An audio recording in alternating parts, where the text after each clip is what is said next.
നാരായണാഖിലഗുരോ Bhagwan namaste.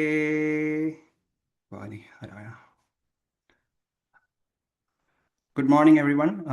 This is our second session for the Narayaneeyam series. We are discussing Dashakam 1 right now. 2 weeks back, we had our first session where we went through the first 3 slokas of the first Dashakam. And today we will continue our discussion from the fourth sloka. Before we do that, Anju will be chanting the first 3 slokas that we covered 2 weeks before.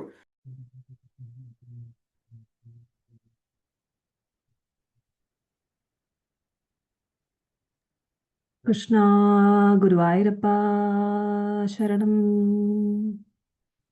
Dashakam 1 ഭഗവാന്റെ സ്വരൂപവും മാഹാത്മ്യവും. സാന്ദ്രാനന്ദാവബോധാത്മകം അനുപമിതം കാലദേശാവധിഭ്യാം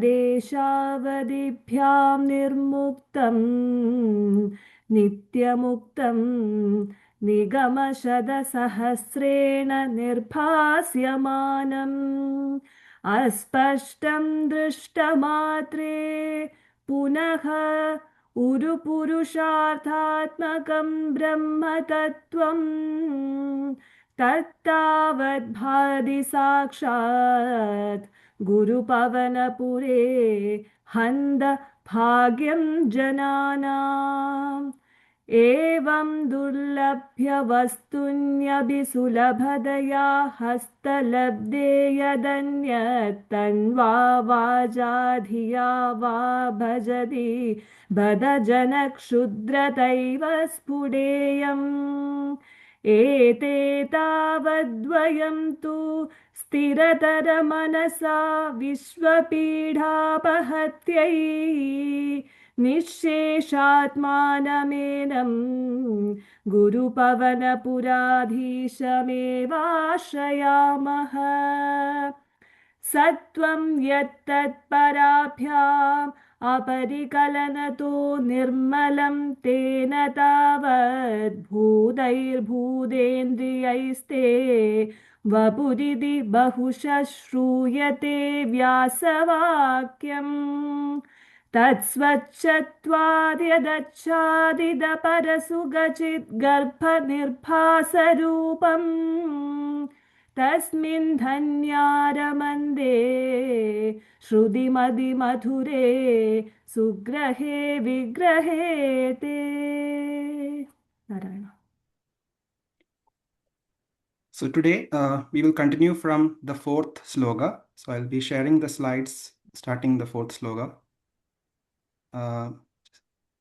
Anju, can you make sure the screen is proper? Yes, please make it as a presentation view. Yeah, thank you.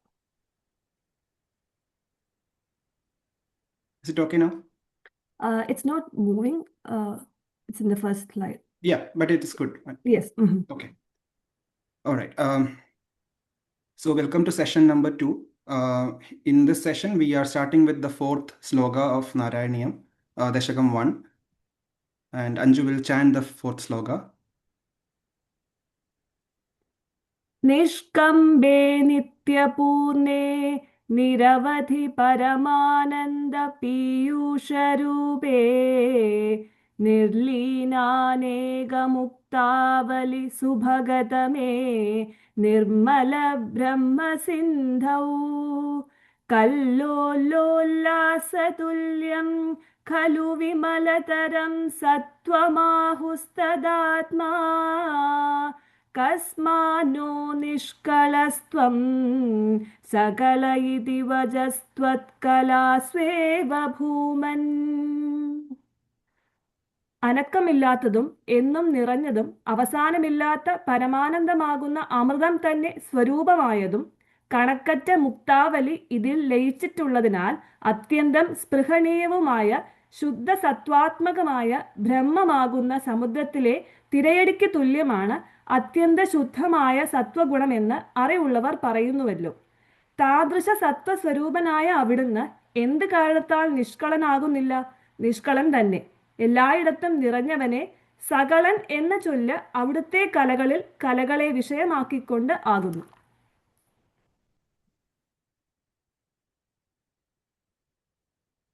So in the fourth sloka, we start off with the true nature of Bhagavan. Bhattathiri is discussing the nature of Bhagavan. If you remember, in the first three slokas, we said, or Bhattathiri was describing Bhagavan, that is Guruvayoorappan, as the supreme Brahman, and which is the pure consciousness that pervades everywhere.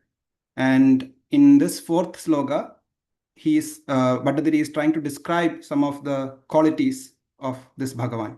Even though he is beyond these qualities, he is not bound by these qualities, he is describing the Brahman. So first one is Nishkambe. So to discuss the fourth sloka, Bhattathiri uses the example of ocean.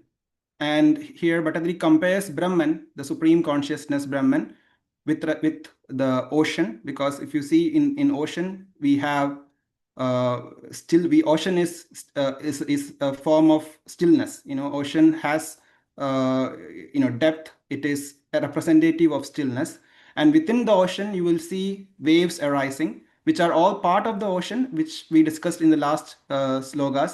Even though the waves arise from the ocean, they are still part of the ocean, right? So, and the Brahman is compared to the ocean here. So if you see here, Nishkambe, which means in the vibrationless, changeless, and always still Brahman, which is in comparison with the ocean, that depth of the ocean, where there is no vibration, which is changeless, because the ocean, it might be affected by the waves, but the ocean will never change. It might be affected by rain. There might be water flowing into the ocean. There might be water evaporating from the ocean, but it will never change the status of the ocean. All those phenomena will happen, but ocean remains unchanged. So that's why it's changeless and always still. And that is the nature of the Brahman, the supreme consciousness. It is Nitya Purne. That means it is ever full. It is ever complete. As I said, ocean, it is changeless. So, whatever other phenomena happen within ocean, that is not affecting the depth of the ocean, the stillness of the ocean. So it is ever full and ever complete. And this is in comparison, this is used as a metaphor to compare the Brahman. Niravadi Paramananda Piyusha Rube. That means this ocean is constituted of the nectar, which is Amrit, of unlimited supreme bliss. The stillness of the ocean and its purity and clarity, it's being compared with Amrit of unlimited supreme bliss. It is Niravadi, it means it has no borders, it is unlimited, because we cannot measure the depth of an ocean in the sense that it is beyond human comprehension.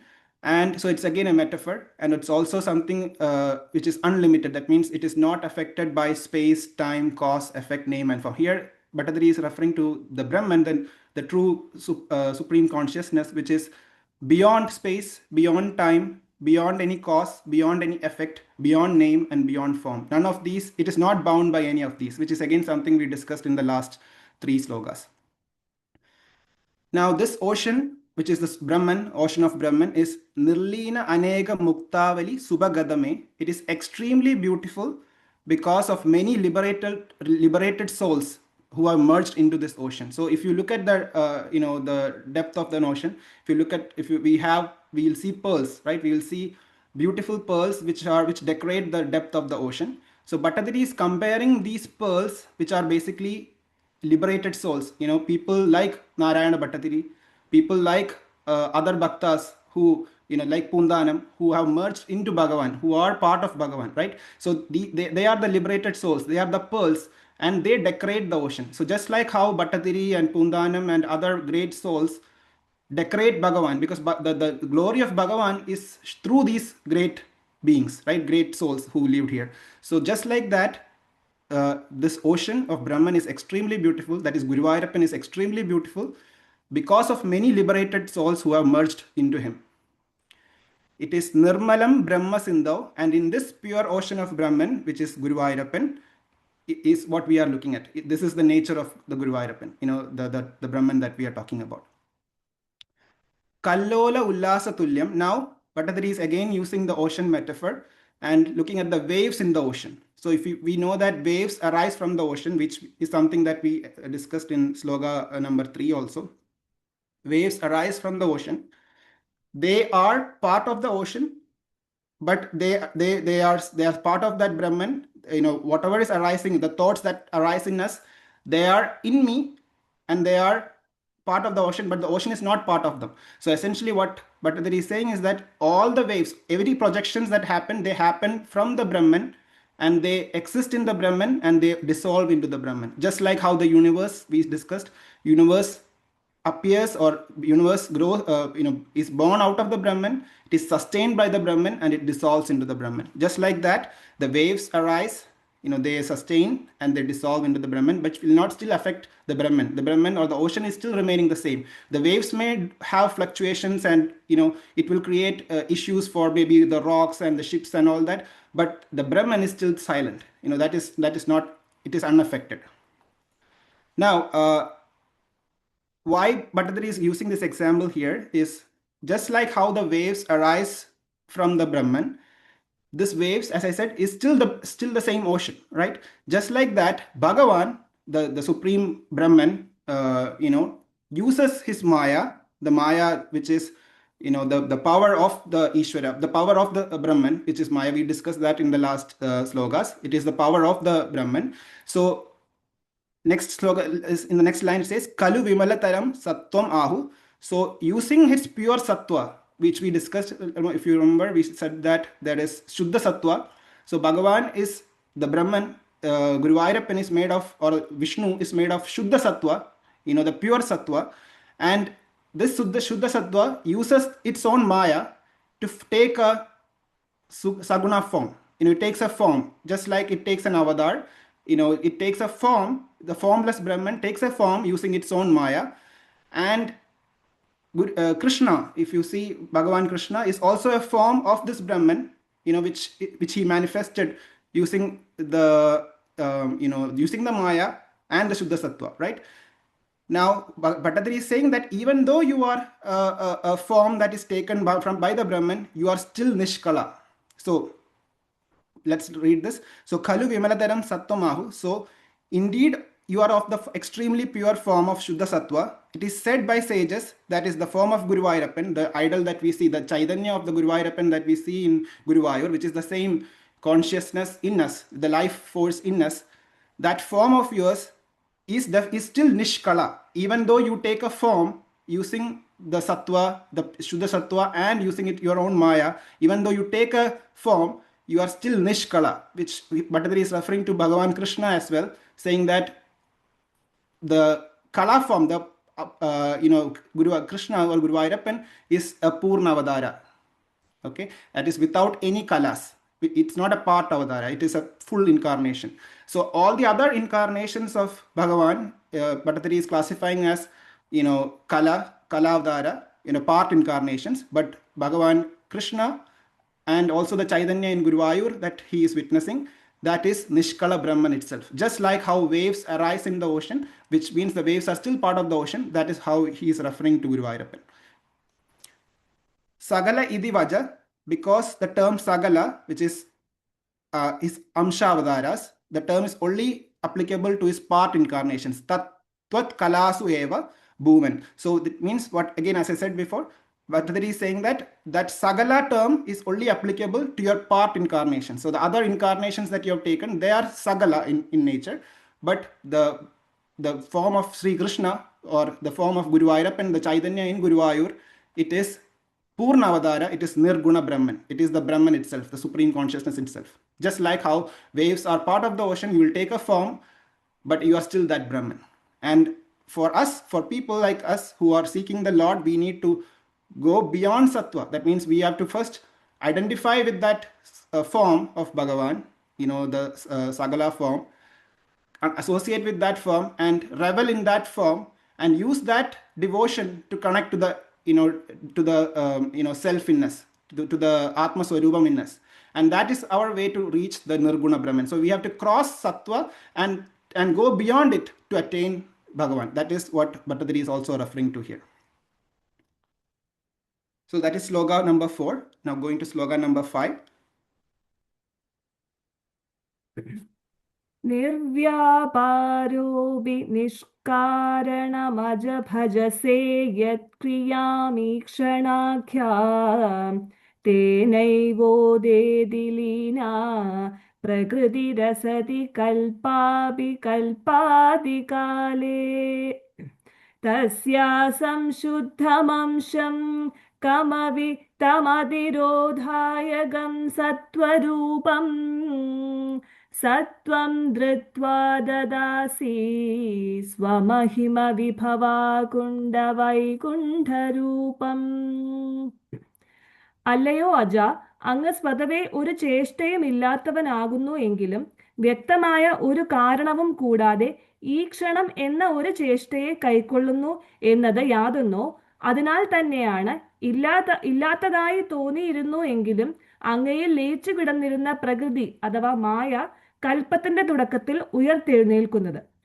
തന്റെ തികഞ്ഞ മഹിമാവിനാൽ തനിക്ക് അപാരമായ ഒരു മഹിമാവ് ഉള്ളതിനാൽ ഒന്നിലും മടക്കം പറ്റാത്തവനെ വൈകുണ്ഠവാസിയായ ശ്രീ മഹാവിഷ്ണു, ആ അങ്ങ് നിർവ്യാപാരനായ അവിടുന്ന് ആ പ്രകൃതിയുടെ ഒന്നിനെയും മറയ്ക്കാത്തതും ഒട്ടും കലർപ്പില്ലാത്തതും സത്വഗുണം എന്ന രൂപത്തിലുള്ളതുമായ അംശത്തെ കൈക്കൊണ്ട് രൂപത്തെ ധരിക്കുന്നു, സകലനായി തീരുന്നു.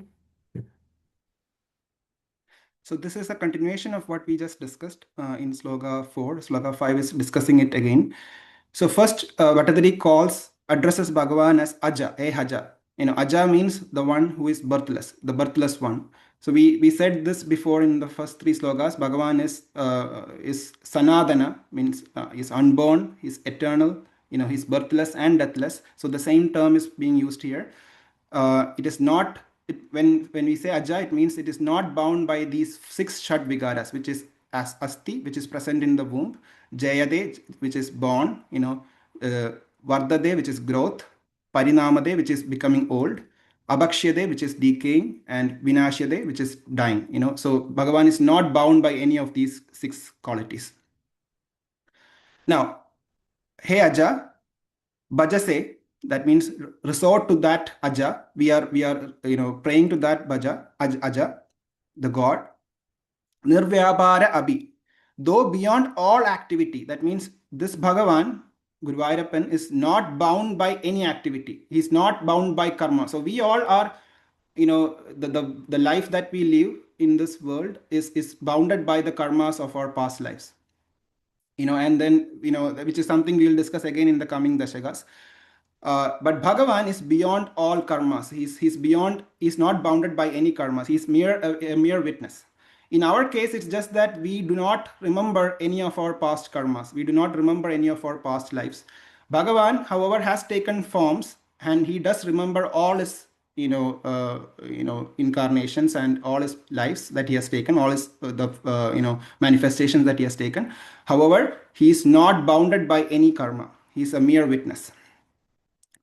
Nishkaranam, without any motive. So this Aja, this birthless one, without any motive, without any reason. So since he is not bounded by karma, he doesn't have to have a reason to manifest, right? Without any reason, yet kriyam ishana akhyam, that means this activity, Bhagavan using his activity known as ikshana, so Bhagavan, who is beyond karma, a mere witness, just by an activity called ikshana, which is the will to create, which is Bhagavan's will to create something, right? So it is just like Bhagavan looking at something. Bhagavan's will is like a notam. In Malayalam we say a notam. So Bhagavan's will is an ichcha, a will to create, and he is just by a look, he creates the world. That's what Bhattathiri is addressing here. Just like how in the Supreme Brahman, the universe is born, and that birth of the universe is happening because of Bhagavan's Maya, just by his look, just by him looking, the universe is born. And with that look, which is termed as ikshana, which Bhagavan's look, Maya is activated. Maya, as I said in the previous session, is the power of the Brahman. It is not controlled. The Maya doesn't control Bhagavan. It is the power of the Brahman. So with Bhagavan's look, Maya is activated. Maya can be real. Maya can be said as real and unreal. It is like positive and negative. It's both. It is real, and if you really check, it is unreal. So we'll see that in the next slides. in reality, there is no Maya other than the Brahman. Whatever we see around, it is the one complete, that is Brahman. And we will see that again. So with Ikshana, Bhagavan, with his just will and look, Bhagavan creates this world, this universe, which is activated through Maya. Tena eva udedi prakriti.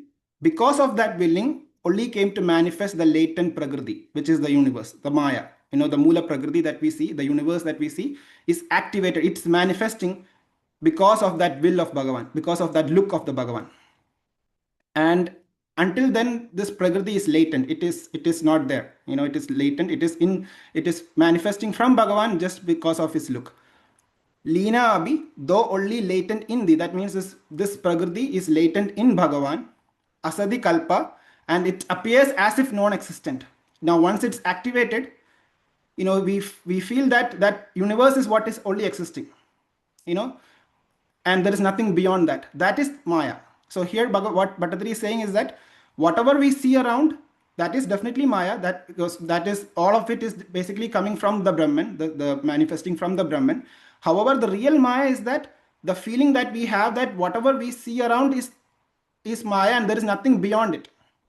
So that is the true Maya. So the feeling that there is nothing beyond what we see around, that is the true Maya. So if somebody says that I see a tree and that tree is Maya, that is not Maya. The real Maya is that we are not acknowledging the life force, the consciousness that is illuminating that tree. If we are not acknowledging that is true Maya that is being referred to here. So asadi kalpa, which means appears as if non-existent. So we feel that what we see around, what we perceive is the real. That is how we feel. That is Maya. But we also, the true Maya is also not perceiving that there is something beyond it. That is also Maya. So we can look at it as an example. So let's look at a pot as an example. A pot is technically clay, right? The true nature of a pot is basically clay. So if you really ask, similarly, if you look at a bangle that we wear, bangle is nothing but gold. The true nature of the bangle is nothing but gold, and which can be, even the gold can be shaped into different other forms also. So just like how the clay can be used to form different other forms, the true nature of the pot is the clay. The true nature of the bangle is gold. Just like that, the true nature of the universe is this Brahman. Just like how pot is manifested from clay, just like how bangle is manifested from gold, the universe manifests from the Brahman. That is what we need to understand here. Here, if you ask the question, is there really a pot? The answer could be no, right? Because technically there is no pot, there is only clay. But isn't this a pot? The answer is yes. So that's why Maya is both real and unreal. There is a pot, yes, there is a pot, but is there really a pot? That answer would be no, because it is actually clay. So that is why it was said in the previous slide that Maya is both real and unreal. The true nature, which is clay, gold, as an example, and here what we are referring to is Brahman. Brahman is the changeless one. But whatever other forms it manifests, they are all changing, right? It could be a pot, it could be something else, it could be bangle, or it could be an earring, it could be different other forms, right? They are changing. So Maya appears non-existent. So we think that there is only a pot that is existing. We think that there is only a bangle that is existing. We think that the universe that we see around is what is existing.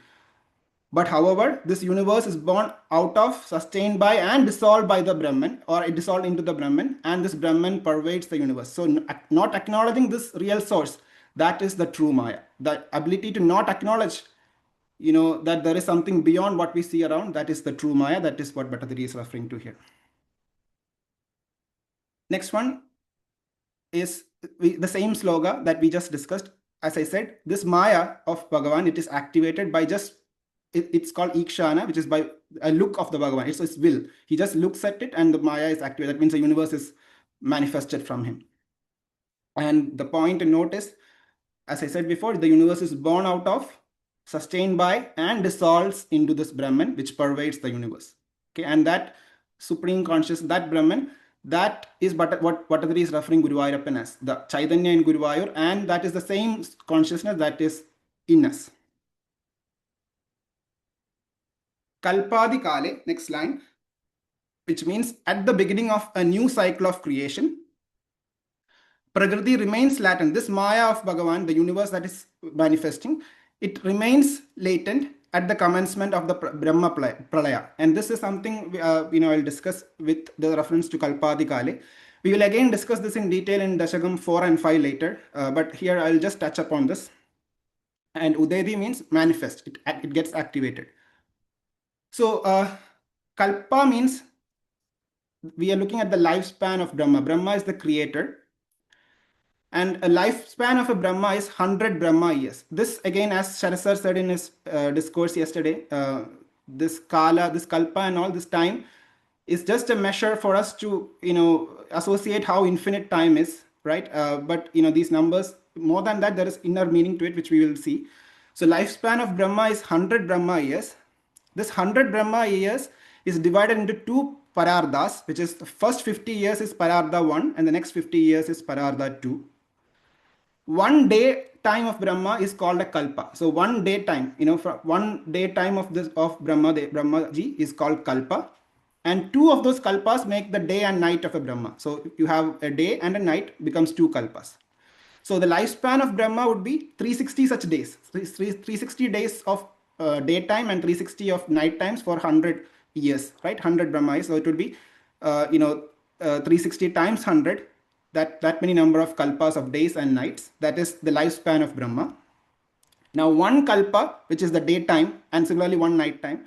1 kalpa is divided into 14 manvandaras, which is ruled by 1 unique Manu, which again we will discuss in later Dashakams. And it's also called 1000 Chatur Yuga. Okay, and 1 manvandara has 71 Mahayugas. This 1 Mahayuga, and within this 71 Mahayugas, 1 Mahayuga is 43,20,000 human years. So 1 Mahayuga, which is, and then you have 71 such Mahayugas, that is 1 Manvandara, and then you have 14 such Manvandaras, which is making 1 Kalpa. 1 Kalpa is 1 day time. So 1 Mahayuga is 43,20,000 human years. And within this 43,20,000 human years, you have Satyuga, which is 17,28,000. We have Treda Yuga, which is 12,96,000. We have Dwapara Yuga, which is 8,64,000, and we have Kali Yuga, which is 4,32,000 human years. So this is in comparison to human years. And Kali, if you see, Dwapara is twice Kali, Treda is thrice Kali, and Satya is 4 times of Kali. So 1 day time of Brahma is 1 Kalpa, as I said. And if you calculate, that would be 4320 million human years. That is 1 day time of Brahma. And likewise, there is night time, and likewise that Brahma will live for 100 years, 100 Brahma years, as we just saw. Now, so we said 1 day time of Brahma is this many years, this many human years. So after 1 day of Brahma, which is that many years, the 3 worlds, the Bur, Bhuvaswa, the Logas, that is, again, we'll see this in Dashakas 4 and 5 in more details, but I won't go into much details here. Whatever we see around this, the universe that we see around, that gets destroyed. So after 1 day of Brahma, there is a pralaya, and whatever we see around, that gets destroyed, that dissolves into the Brahman. Then follows 1 night time of Brahma, that is 1 day time. Then follows 1 night time of Brahma, in which all the creation that happens remains merged in Brahma. That is called Naimittika Pralaya. So that is the Pralaya period, where everything that was formed, manifested, they dissolved into the Brahman, and it is in that Pralaya period. It remains merged in Brahma. Then the next day of Brahma, creation starts again. And this creation, as I just said before, is happening with just the Ikshana of Bhagavan. Bhagavan's notam, that look of Bhagavan will create the next creation. That creation starts the next day of Brahma. So 1 day, creation happens, sustains and dissolves. Then the night time, it is Pralaya, which is called Naimittika Pralaya. Next day, creation again starts. And we said lifespan of Brahma is 100 years. That is 1 Brahma is 100 years, which is, again, we said 2 Parardas. First 50 years is Pararda 1, second 50 years is Pararda 2. So at the end of this, 100 years, likewise, so each day this is happening. And at the end of this 100-year period, there is another Pralaya, which is called Prakrita Pralaya, which is equal again to the lifespan of Brahma. So once the first 100 years is completed, then there is a next 100 years of Pralaya, which is called Pragrudha Pralaya, which is equal to the lifespan of Brahma, because again 100 Brahma years, in which all 14 worlds, including the Brahma, is destroyed. So after this Pragrudha Pralaya, a new Brahma is born. A new Brahma comes into existence and creation starts again. So what is the point here? The point here is not the numbers, because these numbers are beyond the comprehension of human mind. What Bhattathiri is trying to say is that even Brahma, who we think is infinite, is manifested from the Brahman and dissolves into the Brahman, right? Because as you see, after this 100 Brahma years, a new Brahma is born, created, right? So even Brahma is bound by this Brahman, the supreme consciousness. So to understand, Kalpa, which we refer to as the daytime of Brahma, is not just a unit of astronomical time, but also a unit of manifestation from the infinite consciousness. Bhattathiri is in a subtle way, he's pointing out that even Brahma's life, which seems infinite to us, is still time-bound. And however, this Brahman is the supreme consciousness. I think this got, the text got messed up in when I translated. But however, Brahman as supreme consciousness is Guruvayoorappan, which is what we are, in the first sloka, we refer to as Sandra Nandava Bodhatmagam, which is Guruvayoorappan. And that Brahman is that supreme consciousness that is ever changeless. And each of these kalpa, we can associate it with our states of mind. So how we should interpret this is, each of these kalpa, where creation happens, sustains and dissolves, we can think of it as our state of mind. That is, in our mind, we are able to create something, we are able to sustain our creation, we are able to dissolve our creation, just like that, this is happening. So we have to associate with our own states of mind. It is just like waking. When we sleep, we think that sleep is the reality, but when we wake, that waking state, we see that the waking state becomes our reality. Then there was never a dream. It was the person who was dreaming and the dream were all in me, right? Just like that, when we think that wakeness is the reality, but when we go to sleep, that becomes our reality. So just like that, everything is changing, right? And the changeless is the one that is the awareness within us. That is what Bhattathiri is referring to here. And the 4 yugas which associate within a kalpa, which we said as Satya Yuga, Treta Yuga, Dwapara Yuga, and Kali Yuga, these are again states of our mind. Satya Yuga, again, but Sharad sir addressed this in his lecture yesterday. Satya Yuga is associated with Sattva, where we focus on where there is focus, where we are focused on tabas, where we focus on devotion. That state of mind is called Satya Yuga. Treta Yuga is our again state of mind where we are more rajas oriented, where we do activity. We need that activity to perform the actions that we have to perform in our day-to-day life. Dwapara Yuga is rajas plus tamas. Some tamas is inertia, dullness. So rajas plus tamas focused is Dwapara Yuga, and Kali Yuga is high influence of tamas. That again, as Sharad sir said in his talk yesterday, it is leakage of prana in excess. There is excess leakage of prana in Kali Yuga. So again, these are our states of mind in different days or even different moments, right? And we can think with that awareness, if we look at this, we can associate it with how our own awareness and how we can, see our state of minds and control it. Now, Swamahima Vibhava Agunda.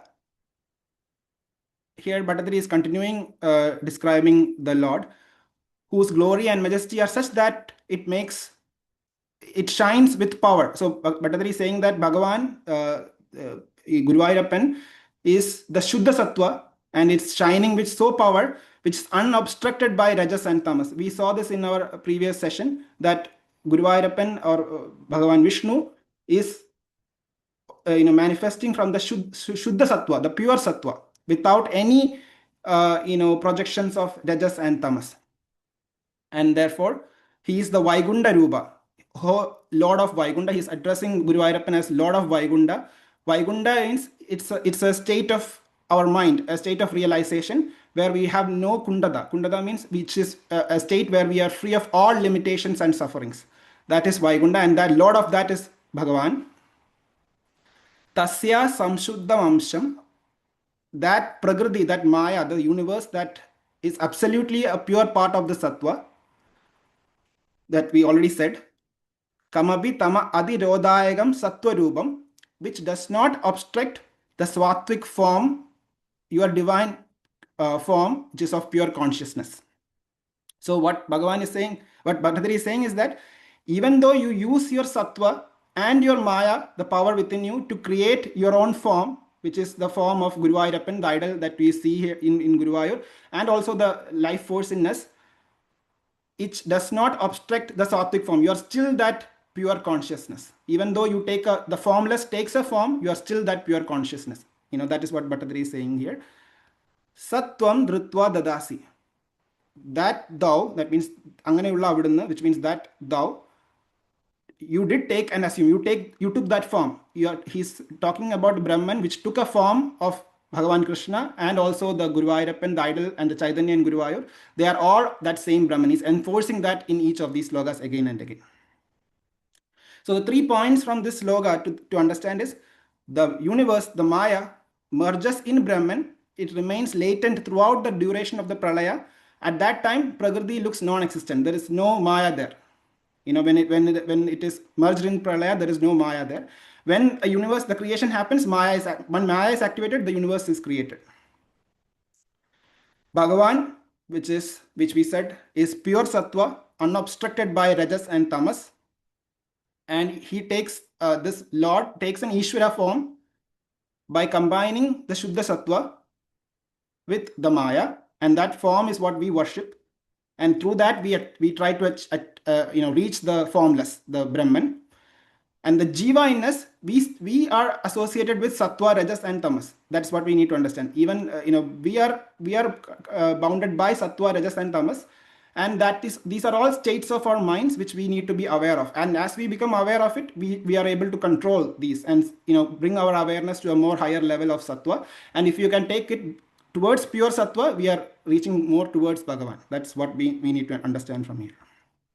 And Bhagavan takes incarnations with his own free will, with his free will of Ikshana, he takes incarnations, and these incarnations are constituted of his pure sattva form plus the Maya. And that form is the form of Guruvayoorappan, which is pure consciousness and bliss. Sandranandava Bodhatmagam, which we discussed in the first sloka of Narayaneeyam. So the main point is, Bhattathiri is again enforcing Guruvayoorappan, which is pure consciousness, and bliss, which is the supreme Brahman. Going to sloka number 6. Tatte pratyagradharadhara lalita kalayavali kelikaram lavanyasyaigasaram sukriti janadrisham purna punyavataram Lakshmi Nishangalila Nilayanam Amradasyanda Sandohamandas Sinjat Sanjintakanam Vapuranu Kalaye Marudagaranatha പുതുമേഘങ്ങളുടെയും ചന്തമിയന്ന കായാവിൻ പൂക്കൂട്ടങ്ങളുടെയും വിളയാട്ടം കാട്ടുന്നതും ആ രണ്ടിനും തുല്യമായതും ലാവണ്യത്തിന്റെ മികച്ച സത്ത് ആയതും സുകൃതം ചെയ്തവരുടെ കണ്ണുകളുടെ നിറഞ്ഞ പുണ്യം തന്നെയായി അവതരിച്ചതും ശ്രീ ഭഗവതിക്ക് കൂസൽ കൂടാതെ വിളയാടാനുള്ള സ്ഥാനമായതും ധ്യാനനിരതരായവരുടെ ഉള്ളിൽ അമൃതധാരയെ വർഷിക്കുന്നതുമായ അവിടുത്തെ ആ ശരീരത്തെ അല്ലയോ ഗുരുവായൂരപ്പ ഞാൻ നിരന്തരമായി ധ്യാനിച്ചുകൊള്ളുന്നു. So we start sloka number 6, starting with tatte, which is that form of yours, which we already described in the previous sloka, that form of yours. Pratyagra dharadhara, which causes delight just as fresh rain-bearing clouds. So when we see, in a very hot day, when we see a rain-bearing cloud, it gives us a relaxed state of mind. So Bhattathiri is comparing Bhagavan to that. Pratyagra dharadhara, which causes delight just as fresh rain-bearing clouds. Lelida kalaya avali kelikaram, and just like a bunch of beautiful kalaya flowers, kayambu flowers. So Bhattathiri is comparing Bhagavan to the beauty of rain-bearing clouds and also to the beauty of kayambu flowers. So the Bhagavan, the Lord in us, is as beautiful, and it's delightful to our eyes, just like a fresh rain-bearing cloud and the Kayambu bunch. Right? Now here we need to understand the point, even though Bhagavan is being compared to these things, Bhagavan is being compared to rain-bearing clouds and Kayambu flowers, the true intent here is that the beauty that you see in rain-bearing clouds and the beauty that you see in Kayambu flowers is because of the radiation of Bhagavan. It's Bhagavan illuminating in them. So it's actually the beauty of Bhagavan that is radiating in them. That is the true meaning that we need to understand here. So the inner meaning also is that just how the Lord's image, Bhagavan's, just by looking at the image of the Lord, the idol of Bhagavan, it gives us a relief from the heat of samsara. So just like how rain-bearing clouds gives us relief from the heat that we experience, the heat of samsara, the material world, whatever sufferings that we face in this material world, we get a relief from that when we see the image of the Lord, and with the immediate prospect of cooling showers of compassion. That is what Bhattathiri is addressing here. And also what we need to understand is Kayambu and rain-bearing clouds are beautiful. We find them to be really beautiful, and therefore they are compared to the Lord. However, if we really think, what makes them beautiful is the Bhagavan radiating in them. It is the consciousness, it is the essence of Bhagavan that is radiating in them that makes them beautiful. So anything that you see beautiful in the world is beautiful due to the essence of Bhagavan. Just like an example, we see a bulb glowing, right? The bulb doesn't have the ability to glow. It is only because of the electricity that flows through it that makes it to glow. So if the bulb thinks that it is glowing because of its ability, that is a wrong notion.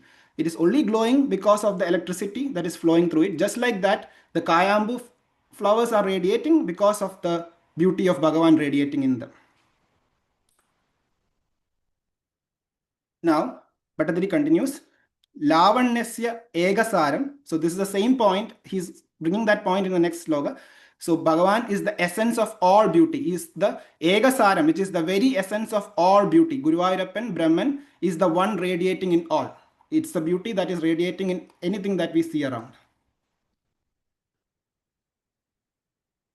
So example, as I just said, just like how electricity powers the bulb, fridge, television, and any other devices, that electricity is the source of power for each of that. Just like that, Bhagavan is the essence of all beauty that we see around. So what we can say is that Bhagavan is the beauty in the beautiful. So Bhagavan has to be understood like this. He is the beauty in the beautiful. He is the strength in the strong. So if you see a horse which is very strong, the strength in that strong person, that is Bhagavan. That strength is Bhagavan. He is the sweetness in the sugar. So all strength, vitality, ability that is expressed through the body, mind, and intellect, that is Bhagavan. It is the supreme consciousness that is radiating, that is expressed through our body, mind, and intellect. And we are able to perform an action because of that source of power, source of energy, which is Bhagavan. And he is the substratum of all. Now the question then comes, so if he is the strength, vitality, and ability in expressed through the body, mind, and intellect, then is he not the same Bhagavan who is radiating through an evil person? So you will see people who are really evil, who is creating havoc in the world. So somebody can ask the question, if Bhagavan is that strength in the strong, then he see the same strength of a strong evil person. So the point here that Bhagavan clarifies in Bhagavad Gita, which we need to note, all sattvic, rajasic, and tamasic thoughts, all thoughts that arise in us are just like waves in the ocean. Just like how waves arise from the ocean, all thoughts that we experience, they arise from the Brahman. So if I am feeling a sattvic thought, it is arising from the Brahman. If I am feeling a rajasic thought, it is also arising from the Brahman. If I am feeling a tamasic thought, that is also arising from the Brahman, the supreme consciousness. However, these, again, we need to refer to the BMI chart. These thoughts or these manifestations from us, they get associated with our own vasanas. Whatever vasanas that we have, which we have inherited from our past lives and our past karmas, when they get associated with our vasanas, and then when they are projected through our body, mind, and intellect, they interact in different ways with the world outside. So the body interacts with the objects in the world. The mind, through its feelings, have emotions in the world. The intellect thinks and produces thoughts, right? It has thoughts that associated with the world. So even though Bhagavan is the strength in the strong, the radiating power, that when gets expressed through our own vasanas, our egocentric vasanas, it gets expressed in different ways.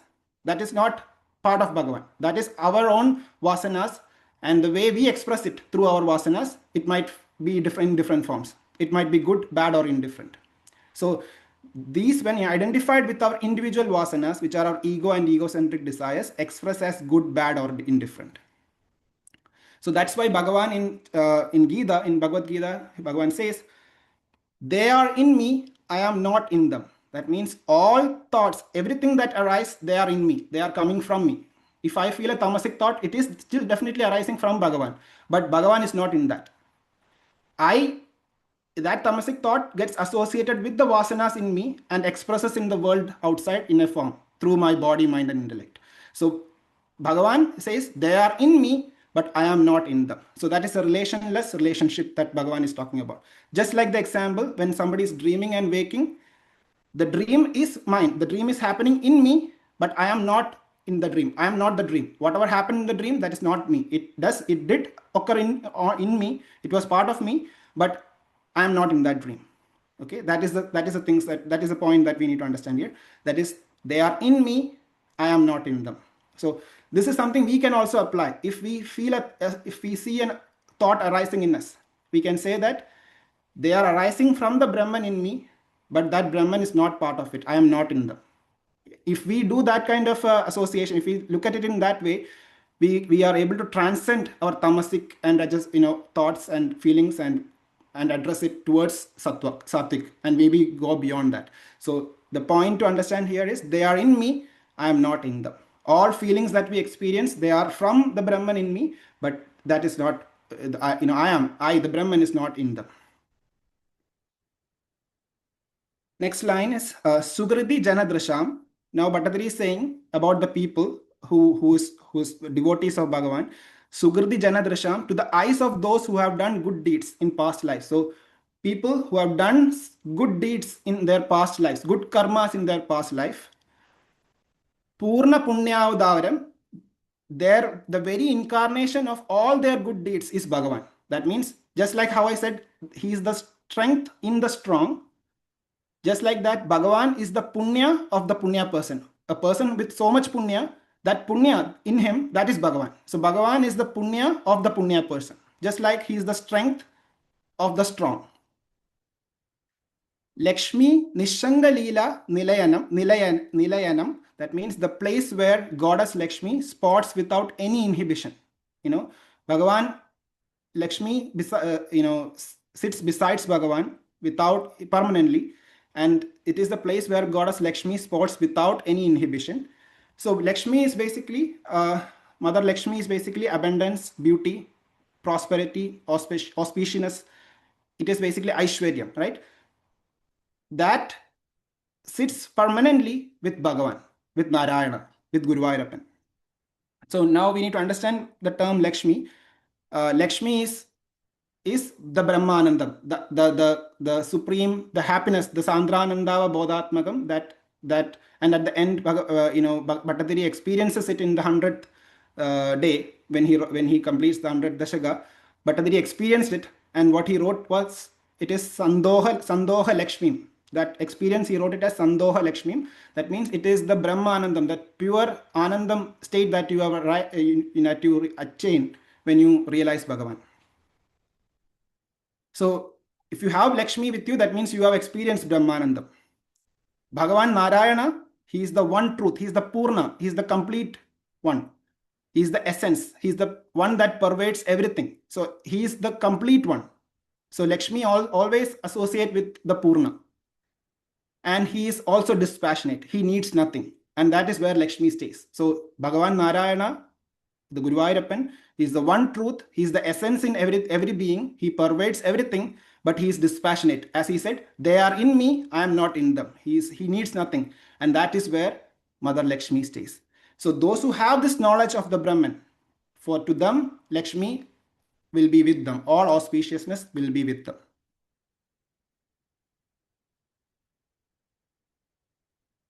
Next is Sanjindaganam Andaha.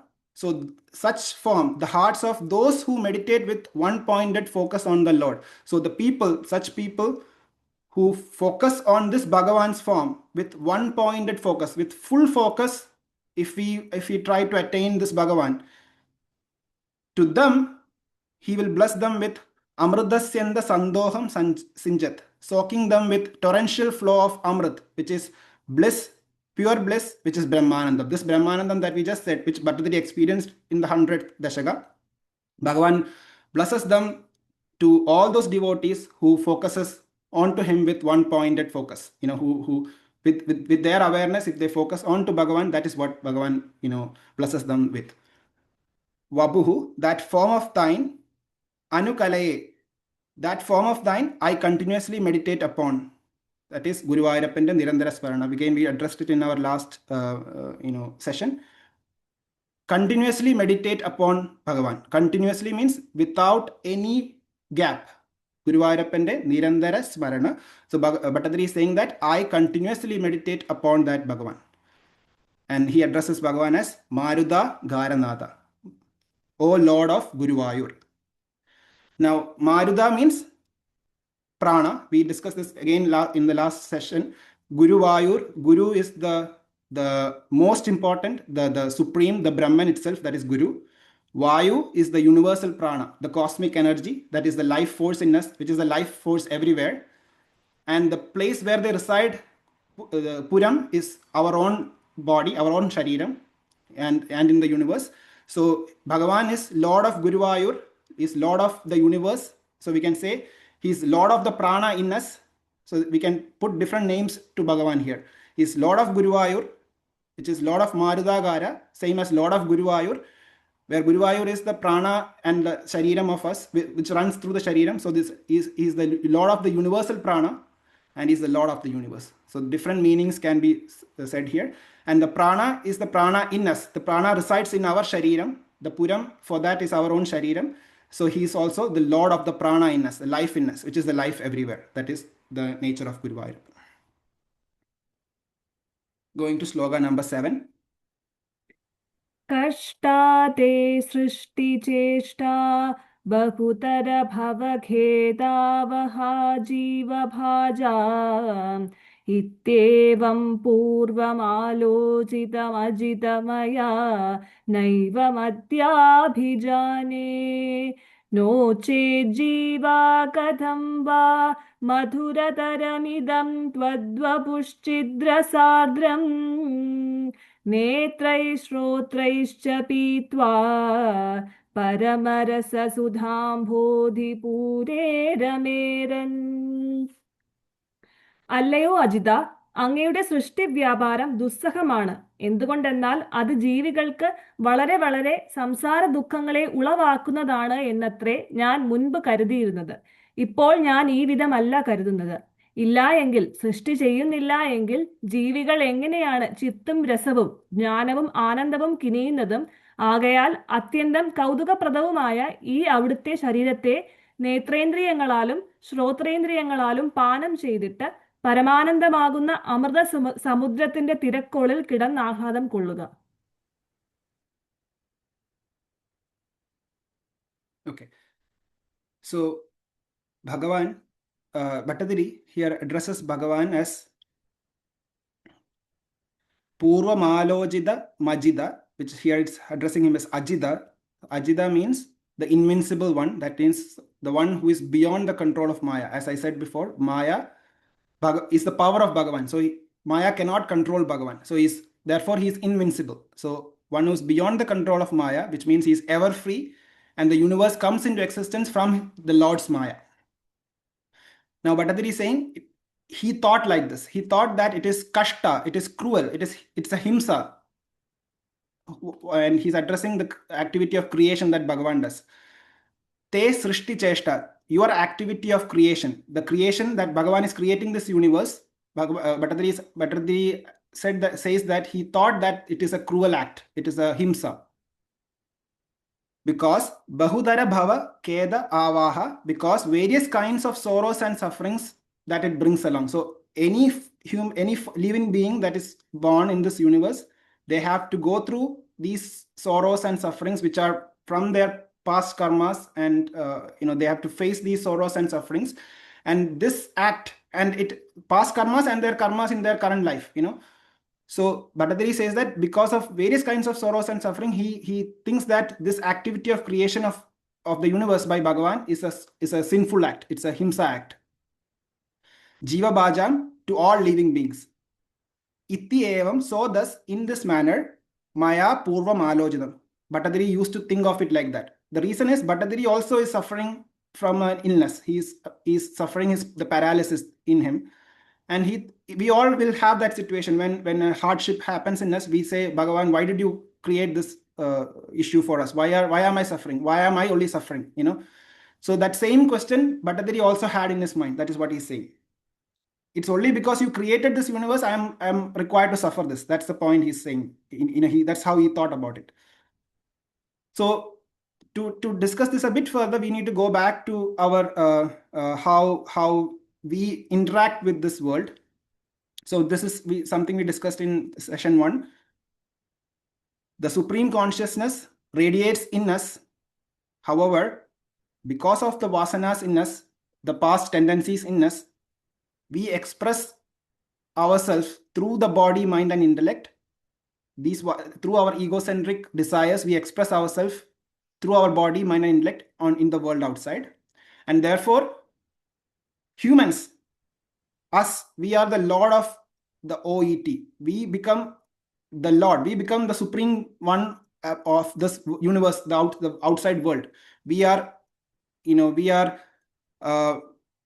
We get entangled into the objects, we get entangled into the emotions, we get entangled into the thoughts, which are all changing, which are never permanent. So we get entangled in them, and we become the Lord of this OET through our senses. We take in this through our senses, and we become the Lord of that, which are changing, right? So to understand this, we need to look at our human mind. Our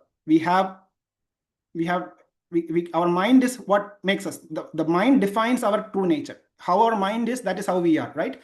So the mind can be classified into two, which is objective mind, which is called as manas, and there is a subjective mind, which is our buddhi, which we can classify as intellect.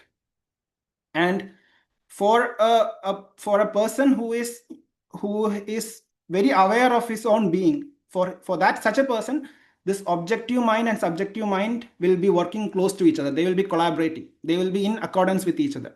However, because of the vasanas in us, the past tendencies in us, and because of the vasanas that we create on a day-to-day basis, we are covered by the objective mind, and subjective mind is covered with a layer of egoistic desires between these two minds. So what happens is, we take in information through our 5 indriyas, which are called jnanendriyas, which are ears, skin, eyes, tongue, and nose. We take in sound, touch, form, taste, and smell. That they goes into the objective mind. If the objective mind and subjective mind are in accordance with each other, the subjective mind will be able to distinguish what is coming in and take an appropriate action. So that is the power of the subjective mind. If both of them work equally, if both of them work in accordance. But that is not how it is happening for us. Because of the egoistic desires in us, because of the vasanas in us, we have a layer of this egoistic desires, and we also have the vasana patches, which are vasanas created in us, tendencies created in us from our previous lifetimes, and also the vasanas created in us due to the activities that we have done in this lifetime itself. Each time when we do an activity, a vasana is created. So the inputs, which are sound, touch, form, taste, and smell, they go into our mind through our senses.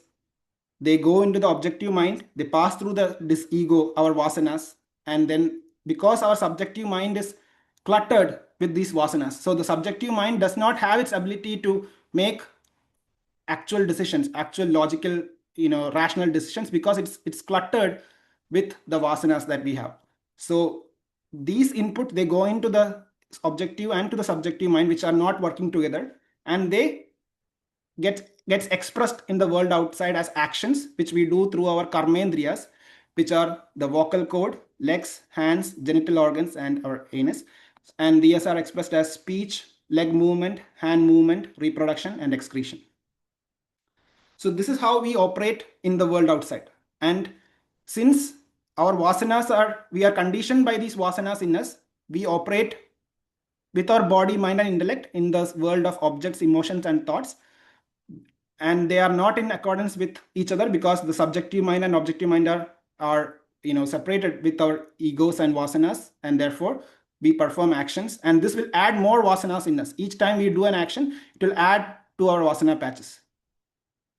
Now Bhattathiri thinks it's a cruel act. Bhagavan is creating the life, we are the universe and these living beings, and it's a cruel act because only because of that Bhagavan is creating these children who then suffer in the material world. So we then, because of this activity, we then suffer in the material world because we are identified and conditioned by the vasanas. So he thinks that it's a cruel act. Okay, because we are suffering, and we go into this endless loop of birth and death, because our vasanas, we have to extinguish our vasanas to attain Bhagavan, and therefore we go into this endless loop of birth and death each time. However, so this is how Bhattathiri thought initially. However, now before we move forward, we need to understand that when our subjective mind is cluttered, it is dull and opaque. What it means is that it is covered with vasanas. So it is just like this mirror here, where this mirror is dull and opaque because of the dull vasanas. It is not reflecting our true nature. If we are able to clean out this mirror, then it will unveil the reflection which was always there. So even now there is a reflection. We are not seeing it. There is a reflection here. We are not seeing it because our subjective mind, which is this mirror, is cluttered, or it is covered with the dullness and the vasanas in us. However, if we are able to clean out those vasanas, extinguish those vasanas, then it will reflect and radiate the Bhagavan in us. That is how we need to act outside. That is what we want to attain. And that is our pure consciousness in us, which is always present. It was always present in that mirror as a witness. It is not we are not witnessing it, or we are not aware of it because of the dullness in us, the vasanas in us.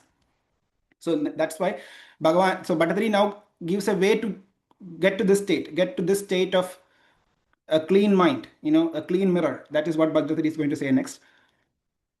Na evam adaya abhijane, but now I do not think thus so. Initially he thought like that, but now I do not think thus so. No ched, if it had not been for this creation, if you had not created me, Jiva, all embodied beings, all human beings, Madhurataram idam, this very delightful form of yours. Madhurataram idam tvat vabuhu, this form of yours, which is delightful form of yours. Chit rasa adram. We are able to soak ourselves in this supreme bliss consciousness, this form of Bhagavan. We are only able to do that because Bhagavan created us. So Bhattathiri is saying, Chit ras adram, which is soaked in the supreme bliss consciousness through netrai shotraischa, with our eyes and ears, with our sense organs. So earlier with our sense organs, we were not focused on Bhagavan. We were focused on the material world. But with the eyes and ears, with the sense organs, we can focus them towards Bhagavan, and through that we are able to realize this Brahman. Our eyes, ears are the first things that we can use, and these indriyas that we can use to go towards Bhagavan, right? So through our eyes and ears, and by silencing our mind, stillness of our mind, we are able to go towards Bhagavan. And how? Pitwa, we are able to drink Bhagavan, we are able to imbibe Bhagavan. So he is saying we are able to imbibe or take in Bhagavan through our senses, through our eyes, nose, ears, touch and all. We are able to imbibe Bhagavan into us, and through that we are able to experience Parama Rasa Sudha, Sudambodhi Pure, in the fullness of this ocean of supreme bliss. Kadam va rameren. If you had not created us, how would we able to then revel in you? If you had not done this creation, I would not have got this opportunity to experience you, right? So Bhattathiri is thankful to Bhagavan that he created us, that we are able to now experience. We can put the effort in us to experience Bhagavan. So what we need to understand here is, the same slide, the same figure that we saw before, if we can project our indriyas, our karmendriyas and jnanendriyas and karmendriyas, focus them on Bhagavan.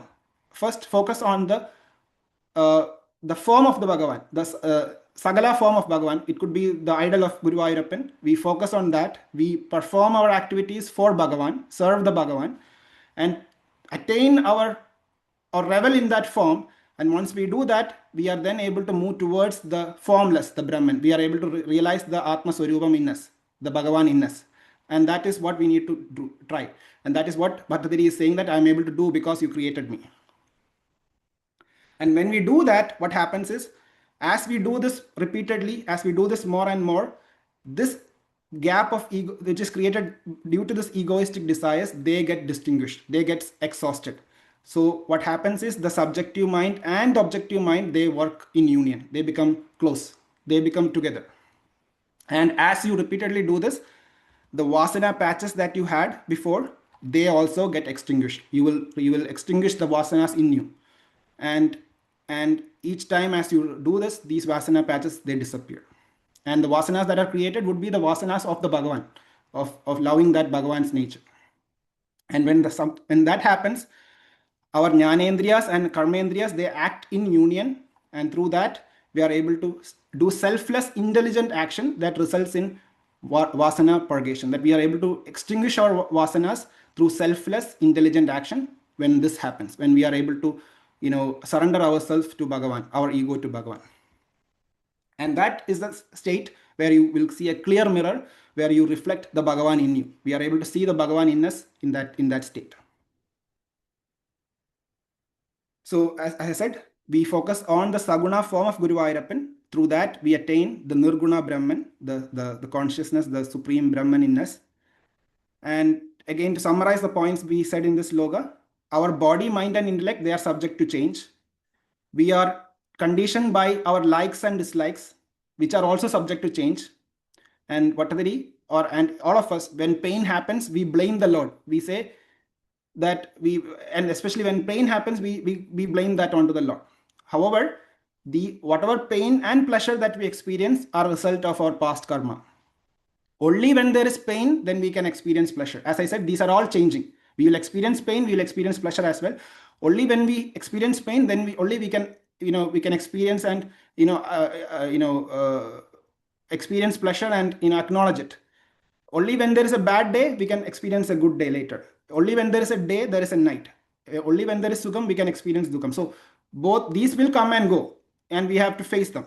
So what we need to do, and what is Bhattathiri advising us to do, is to surrender both our indriyas and our ego to the Lord by practicing bhakti. The different ways that we can do it is by practicing bhakti, focusing on Bhagavan's form, focusing on Nama Japa, and focusing on listening to Bhagavan's stories. And through this, we are able to attain happiness, Shanti. And what is the main point is that even though pain and pleasure are like opposite poles, if you attach them to Bhagavan, they are all the same. If you get pain, you give it to Bhagavan. If you get pleasure, you give it to Bhagavan. Even though they are opposite poles, whatever you experience, you give it to Bhagavan. That is the highest state of realization. If you are able to do that, Bhattathiri says that is your highest state of realization. Going to Sloka 8. Namranam sannidhatse sadadamabi purastairanabhyartitanapi arthan kamanajasram vitarasi paramananda sandram gadim cha iddham nisheshalabhyo niravadika phala parijato hare tvam Kshudram tam shakravati drumamapilashati vyarthamarthi vrajoyam. അങ്ങയെ നമസ്കരിക്കുന്നവരുടെ മുന്നിൽ അങ്ങ് എപ്പോഴും സന്നിധാനം ചെയ്യുന്നു. ആ നമ്രന്മാർ ആവശ്യപ്പെടാത്ത കാര്യങ്ങളും അവരുടെ അഭിഷ്ടങ്ങളും മാത്രമല്ല, പരമാനന്ദം മുറ്റിയ ഗതിയെയും മോക്ഷത്തെയും എപ്പോഴും ഏത് കാലദേശാവസ്ഥകളിലും അവിടുന്ന് നൽകുന്നു. ഇങ്ങനെ ഇതെല്ലാം ചെയ്യുന്നത് കൊണ്ട് ശ്രീ മഹാവിഷ്ണു അവിടുന്ന് ഏവർക്കും ലഭ്യവും അവധിയില്ലാത്തത്ര ഫലങ്ങളുള്ളതുമായ സാക്ഷാത് കൽപ്പക വൃക്ഷമാകുന്നു. അപ്പോൾ ഈ ആവശ്യക്കാർ ഇന്ദ്രന്റെ തോട്ടത്തിലുള്ള ആ ക്ഷുദ്രമായ മരത്തെ, കൽപ്പക വൃക്ഷത്തെ ആഗ്രഹിക്കുന്നത് വെറുതെയാണ്. So Bhattathiri here addresses Bhagavan as Hare, which is O Lord Vishnu. Hare, the term Hare has the meaning Harikyuga, which is like Abhai, or it can also be Abhaharikyuga, which is same as to destroy or divide. And the one who does that is Hari. Hari is the one who does that. Now we need to know that the truth, the Brahman, cannot be divided or destroyed. That means the Bhagavan, who is the truth, cannot be divided or destroyed. And the unreal, the universe that manifests from the real, whatever we see around, which is the unreal, the universe that manifests from the real, there is no need to divide or destroy that also, because that is unreal. So they dissolve into the real. So point is that the universe is also a manifestation of Bhagavan, and there is no need to divide or destroy, because it will eventually dissolve into Bhagavan, into the real. And therefore he is Hari, because he destroys the sufferings of the universe. The sufferings that are made of Maya, he is the destroyer of those sufferings. That's why he is called Hari. Now, Namranam, to those who worship thee, to those who worship you with, as I said in the previous sloga, surrendering their ego. Puraha, in front of them, Sadadamabi, always also, Sannidate, you will appear, thou appear, you will bless by them. Those devotees who Namranam, the term is very important, who worship thee by surrendering their ego completely onto Bhagavan, that is giving everything to Bhagavan, that to them Bhagavan will be always in front of them, as a blessing. How? Abhyartidan Abhi, in front of them, even without being asked also. Even without being asked, that means even without them asking, Bhagavan will be there. And also, and how does he do that? That is the most important thing here, that point here. Arthan Kaman Ajasram Vidaradi. You bestow them, Bhagavan will bestow them with Artha and Kama, which we will see, which is all the wealth and innumerable desires that they seek. Paramananda Sandram Gadimcha. But also the supreme bliss, the moksha. Bhagavan and gives them Artha and Kama, and also the supreme bliss, which is moksha, liberation. And this Bhagavan, how does he do that? We'll see next.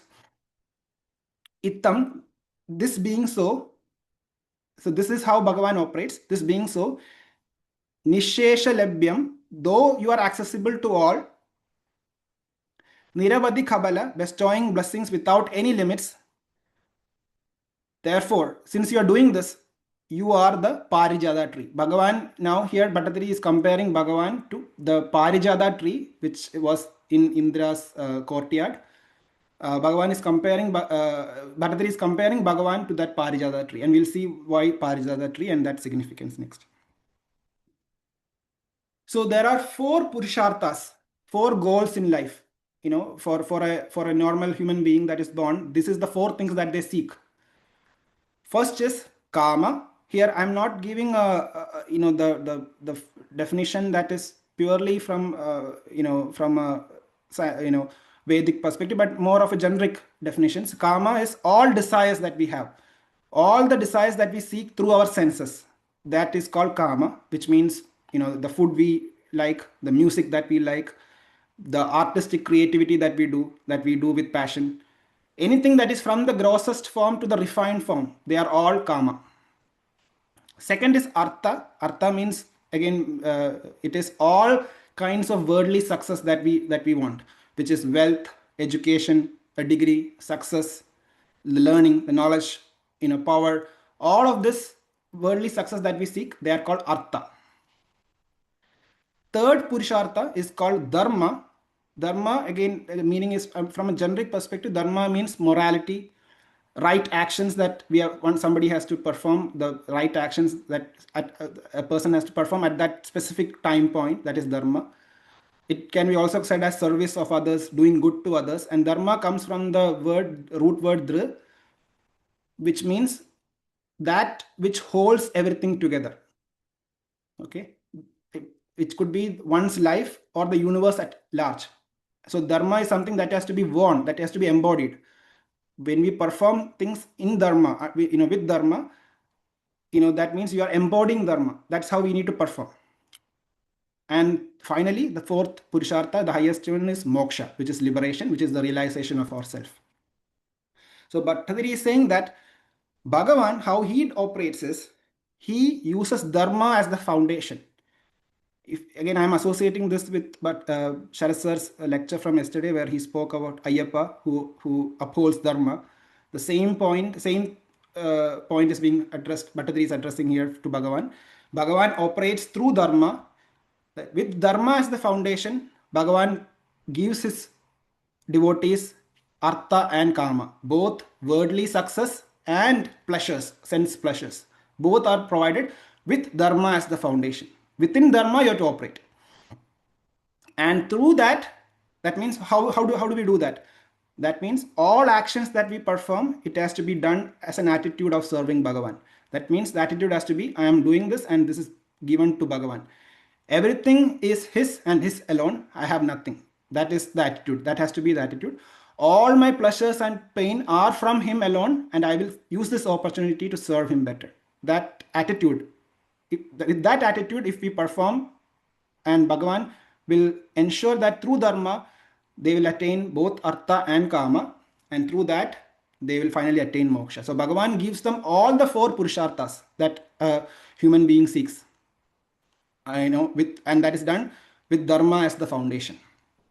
So therefore, because of that, Bhagavan is said to be the real Parijata tree. Okay, and that gives all four purusharthas of life. Now, next. However, us human beings, Bhattacharya is addressing the people, the human beings like us. Shudram tam Shakravadi Drumam Abhilashadi. We wish for that insignificant tree in Indra's garden, okay, which we will see. And all desired prompted men, Artim Vrajam Vrajaha Ayam Vyartam Abhilashadi. So, desired prompted men or human beings, however, do not wish for that Purushartha. Do not wish for Bhagavan, who gives all four Purusharthas. They seek other things, others, which give insignificant things in life. And so to understand this, Indra, Bhattacharya is addressing Indra and the trees in Indra's courtyard. Indra is basically the lord of our senses, our Indriyas, the five Panchendriyas that we saw. And Panchendriyas and Jnanendriyas, the Indriyas that we saw, he is the lord of those senses. And one who has these senses under control, they are said to have conquered Indra. So if I am able to conquer my senses, I have basically controlled Indra. I am conquered Indra. And in Indra's courtyard, there are 5 celestial trees. So in Amaravati, there are 5 celestial trees, which are Mandaram, Parijadam. Parijadam is what Bhagavan was referred to. There is Sandanam, Kalpavriksham, and Harichandanam. Kalpavriksham is that tree that gives the wish-fulfilling tree.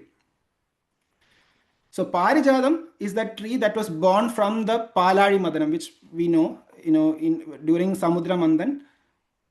One of the beings that came out of that of the Palari Madanam is Parijada tree. So that is one significance of Parijadam. And as those who have listened to Sharad Sir's lectures, you know that Palari Madanam is basically a yoga vidya, which is how we invoke the chakras in us. Starting which is invoking the Kundalini in us, starting from Muladhara to Sahasrara, and through that we realize the self. So I'm not going into that detail, but Parijada is one of that auspicious tree that came out of the Palari Madanam. And Parijadam is also something that, if you know the story, Parijadam is the tree that Satyabhama desired, and Krishna went to get it from Indra's courtyard, and he got it for Satyabhama, and there is a story there. So here Parijadam is considered as the supreme bliss. Parijadam is compared as that tree. Parijadam is compared here as the supreme bliss, that is consciousness, that is Krishna. Okay, and since Bhagavan provides all 4 Purusharthas, he is compared to that Parijada. However, we go behind our senses. We go behind Indra, that is our senses, and focus on the other trees like kalpavriksham that gives us sense pleasures. That is how we are operating currently. So Bhattathiri is saying that, and those trees only give us artham and kama. They will only give us sense pleasures and worldly pleasures, worldly success. So we get sense pleasures and worldly pleasures when we focus on other kalpavrikshams. That is, if you are focused on your senses, if you are focused only on pleasuring of our senses, then you get artham and kama, but you will never get moksha. To get moksha, you have to do it under dharma and by surrendering everything to Bhagavan, and through that you will get moksha. So here Bhagavan is compared as Parijadam, who rooted in dharma gives artham and kamam. So he's not avoiding artham and kamam. He's not saying that artha and kama are bad. He's saying that he will definitely give artha and kama rooted in dharma, and through that he will also provide you moksha, liberation. And then therefore he is cleansing you through dharma, and therefore he is compared as Parijata. So how is it done? Again, how can we attain this Bhagavan's grace? Here Bhattathiri is saying that this is through unwavering Bhagavad Bhakti. Again, going back to Nirandara Smarana, that is giving everything you do to Bhagavan. And finally, if you do that, if you give everything to Bhagavan, whatever you do, you give it to Bhagavan, then finally you will be only doing everything according to Dharma. That is the point. And what Bhattathiri is saying is that, however, humans, we perform sincere effort and yagam to please our senses, to please Indra, and attain swargam, that is worldly pleasures. That's how we are operating. We are putting sincere efforts to get these worldly pleasures, and we try to attain swargam, which is that worldly pleasure. And what happens is that in those worldly pleasures, there is no old age and no death. In swargam, there is no old age or death. However, that state of swargam, that is not everlasting. It will end one day, right? So when that ends, you have to take birth again as a human, and then you will go through again the repeats of birth and death. And such people who are in that world of pleasures, they will have vasanas added onto them, and they will have to then have addicted sensory pleasures, and then they will again go into that cycle. So Bhattathiri is advising us to come out of that loop by focusing on Bhagavan through dharma, attain artha and kama, and then through that attain moksha. So through dharma, Bhagavan blesses us with artha and kama, material and worldly pleasure. So that means we surrender to Bhagavan, and through that we attain moksha, that is liberation, which is the highest bliss, and that is the glory of Lord Sri Guruvayoorappan. Going to Sloka 9. कारुण्यात् काममन्यं ददति खलु पदे स्वात्मदस्त्वं विशेषात् ऐश्वर्यादीशतेने जगति परजने स्वात्मनोऽपीश्वरस्त्वं त्वय्युच्चैरारमन्दी प्रतिपदमधुरे चेतनास्फीतभाग्या त्वं चात्मा राम एवेत्यतुलगुणगणाधार शौरे नमस्ते. അന്യദേവന്മാർ ദയഹേതുവായിട്ട് മറ്റു വല്ല അഭീഷ്ടവും കൊടുക്കുന്നുണ്ടല്ലോ. അങ്ങാകട്ടെ വിശേഷിച്ചും അസാധാരണ കാരുണ്യത്താൽ ആത്മാവിനെ തന്നെ ദാനം ചെയ്യുന്നവനാകുന്നു, സായുജ്യം നൽകുന്നവനാകുന്നു. മറ്റുള്ളവർ ഐശ്വര്യം ഹേതുവായിട്ട് ലോകത്തിൽ മറ്റുള്ളവരുടെ വിഷയത്തിൽ മാത്രം സ്വാമിത്വമുള്ളവരാകുന്നു. അവിടുന്ന് സ്വാത്മാവിനുകൂടിയും തനിക്ക് തന്നെയും ഈശ്വരനാകുന്നു. തഴച്ച ഭാഗ്യമുള്ള ജീവികൾ അടിക്കടി ആസ്വാദ്യനായി തീരുന്ന അങ്ങയെ വിഷയമാക്കിക്കൊണ്ട് എന്തെന്നില്ലാതെ ആഹ്ലാദം കൊള്ളുന്നു. അവിടുന്നാകട്ടെ ആത്മാരാമൻ തങ്ങൾ തന്നെ ആഹ്ലാദം കൊള്ളുന്നവനത്രേ. ഇപ്രകാരം അനുപമങ്ങളായ അനേകം ഗുണങ്ങൾക്ക് ആസ്പദമായിട്ടുള്ള ശൗരേ, അങ്ങേക്ക് നമസ്കാരം. So in Sloka 9, and this sloka has to be carefully understood, Bhattathiri is addressing other devatas who, out of compassion, karunyat, out of compassion, they give the desired things that we want. They kama manyam, they give other desired things other than themselves. So they do not give them, they do not give themselves to us, they give other desired things. Dadadi kalupare are given indeed by other devatas. So other devatas do give us things, but not themselves. So atmada tvam, whereas Bhagavan, thou offer thyself. That means Bhagavan offers himself to us. And that through that he gives us liberation, realization, and union with himself, union with thyself. And that means the realization of that Supreme Brahman. And that is done due to his special compassion, Visheshat, which is due to the special compassion of Bhagavan, distinguished from others, other Devadas.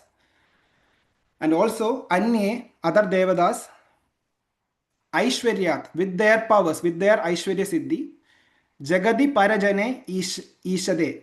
They rule over others, they rule over the world. So, with their powers, other Devadas, they rule over the world.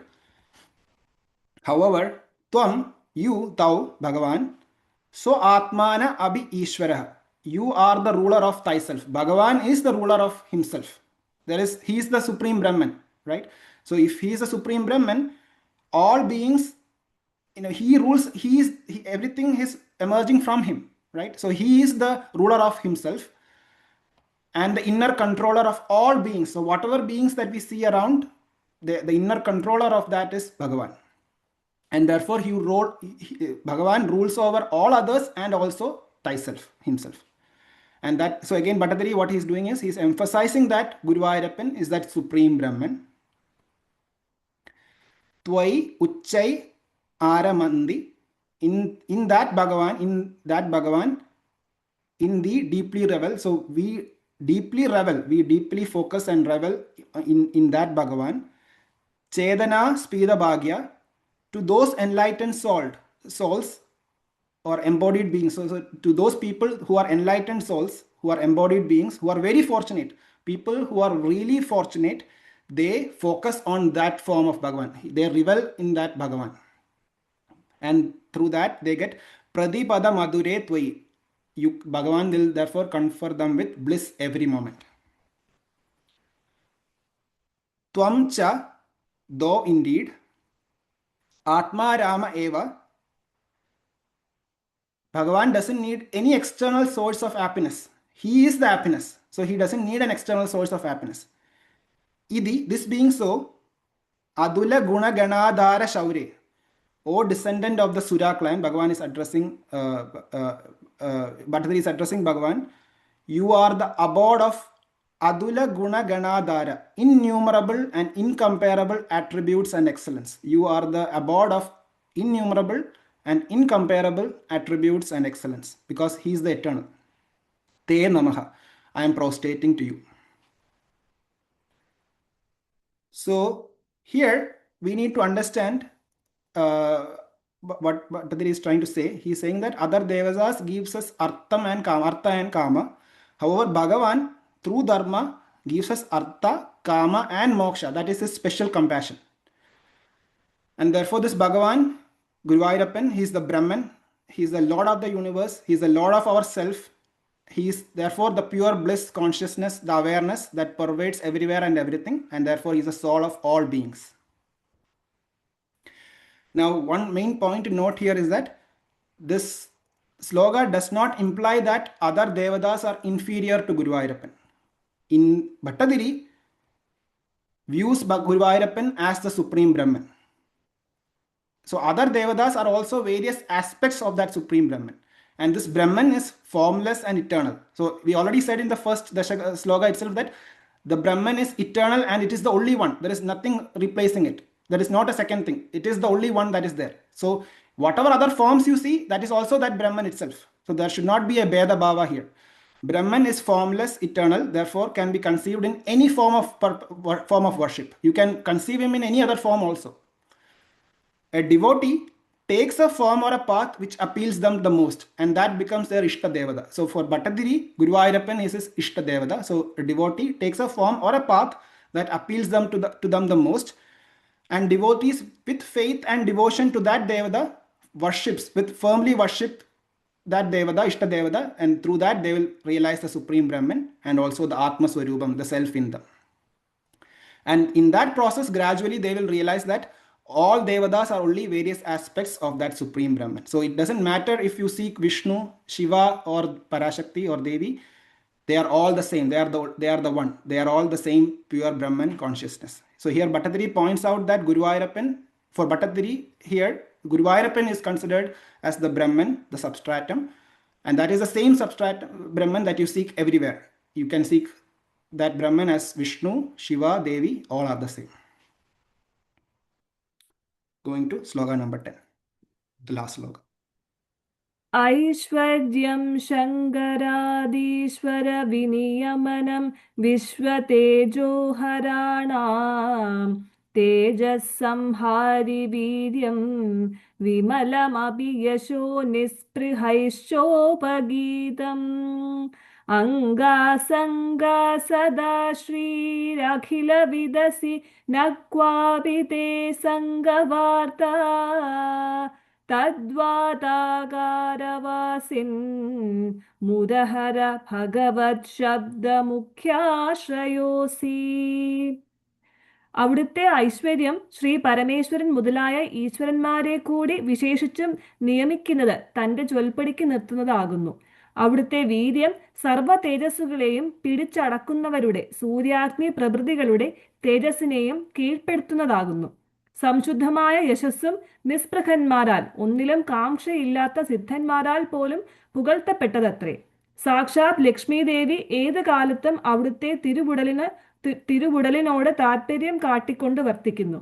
അങ്ങ് സർവജ്ഞനാകുന്നു. ആസക്തിയുടെ കഥ പോലും അങ്ങയ്ക്ക് ഒന്നിലുമില്ല.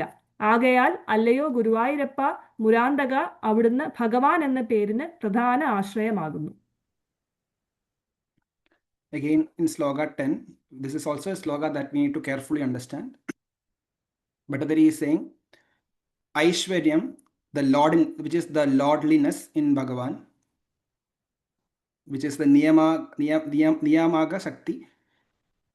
Shankaradi Ishvara Viniyamanam, which is the same lordliness that Bhagavan has, because he is considered as a supreme Brahman that is used to control other devatas. So here, Bhattathiri attributes Guruvayoorappan as Nirguna Brahman. Bhattathiri is viewing Guruvayoorappan as Nirguna Brahman, and therefore that Brahman is the substratum. From that, other devatas are manifested.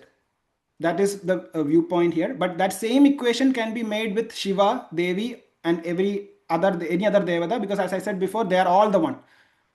They are all the same Brahman itself, which is the eternal supreme consciousness, that Brahman. And here Bhattathiri specifically is attributing that Nirguna Brahman to Guruvayoorappan. Viryam, Thai prowess, the prowess in Bhagavan, which is the tejas in Bhagavan. Tejas samhari, can overcome or destroy the prowess of. So Bhagavan's tejas can destroy the prowess of, or can constrain or control the prowess of Vishwa Tejo Haranam, of those who excel in the world of prowess. So the most powerful, the beings which has the highest tejas, Bhagavan's tejas can control or destroy, or it contains that tejas. Whatever see around, whoever we see as the most powerful, that tejas is the source, the tejas from Bhagavan only. Vimalam Abhi Yasha, you are again addressing Bhagavan, your pure form, your kirti, the pure fame. So Vimalam Abhi Yashaha, your Yashaha is your fame, which is kirti indeed. Nisprahu cha Ubagidam is sung even by the desireless sages. So sages who desire nothing in this world, who have surrendered to Bhagavan, who need nothing, no other worldly pleasures in the world, they also sing your kirtis. They also praise your fame, because they don't seek anything, but still they seek your Bhagavan. They praise your fame, kirti. Narada is an example here. Sri, Mother Lakshmi, Sri, Sada, which again something we discussed before, Sri, Mother Lakshmi, Sada, always resides in your bosom permanently. Anga Sanga, which means Mother Lakshmi always resides next to you, because as I said in the previous sloka, Bhagavan is the complete one, he is the Purna, and he is dispassionate also, he doesn't need anything. So Lakshmi stays with that Purnata. Agila Vidasi, you are omniscient, that means you know everything. That means all the knowledge that we see around in the world, that rests in you, that is manifested from you. So he is omniscient. Nakwabide Sangavarta, there is not even the slightest trace of attachment. Even though all knowledge, everything, the same point that we said before, they are in me, I am not in them. Even though everything originates from Bhagavan, Bhagavan is not attached to any of that. Tat Vadagara Vasin. Again, Vadagara Vasin, the same term which means Guruvayur. Therefore, O Lord, residing in Guruvayur, Vadagara Vasin, Vada means the prana. Lord of the most important prana is in us, which is Brahman, which is Guruvayoorappan. Guru is Brahman, Vayu is the prana, and Puram is the place they reside, which is our own self, our own Sharira. Therefore, O Lord of Guruvayoorappa, Murahara, who is also the slayer of Asura Mura. So Mura is a Asura who worked with Naragasura, who was, and then Bhagavan destroyed Mura and Naragasura. So Mura so again, this is something we will see later in coming Dashakas. Mura created, in that story, Mura created barbed network meshes. He created meshes in Naragasura's kingdom to protect the kingdom. But Bhagavan, destroyed those meshes. And these meshes are essentially material bondages, the bondages that we have. We are also meshed into material things. We are also meshed to these worldly pleasures. But with the touch of Bhagavan, we are able to destroy all those bondages. That is the meaning that we need to understand here. So Murahara, the one who destroyed or slayed Mura, that means the one who destroys all bondages. That is Bhagavan, who is Sri Krishna, is the supreme consciousness, the Brahman. Bhagavat Shabda Mukyam. Therefore, the term Bhagavan, because of these attributes, therefore the term Bhagavan is, even though Bhagavan is attributeless, because of these, Bhagavat Shabda Mukhya, therefore the term Bhagavan is primarily Asraya Asi, applicable to you alone, applicable to thee alone. So, in this 10th sloka also, Bhattathiri is emphasizing that Guruvayoorappan is the supreme being, the supreme consciousness, the life in us, and he is the one who can be called as Bhagavan. And this you can associate with Shiva, Devi, or whoever is your Ishta Devata, we can attribute these to them also, because they are all the one, they are all the same. Now, to call somebody as Bhagavan, there has to be 6 qualities, which are: one is Aishwarya, which is omnipotence, unlimited power. Second is Virya, which is prowess. Third is Yashas, which is fame or Kirti.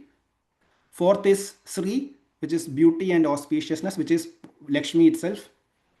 Fifth is Jnana, which is omniscience, which is knowing everything. That means all knowledge rests in that.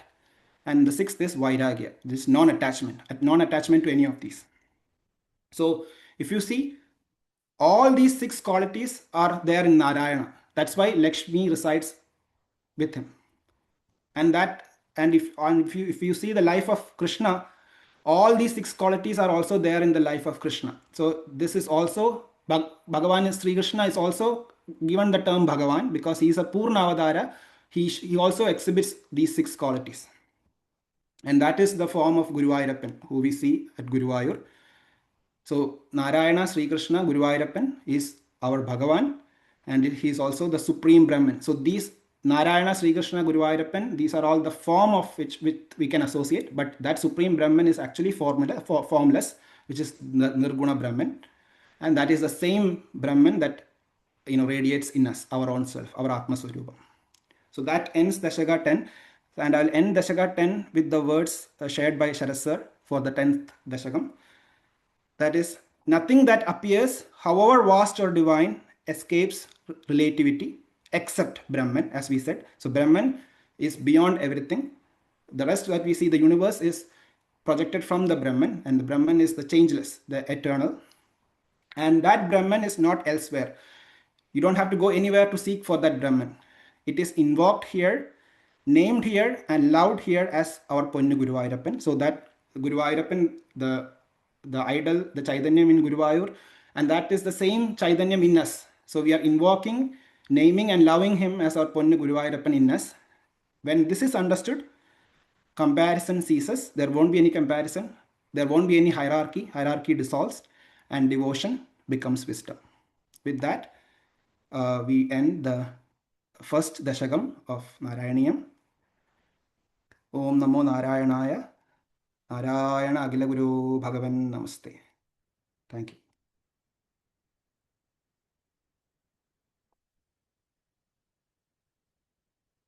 So I'll stop the recording now.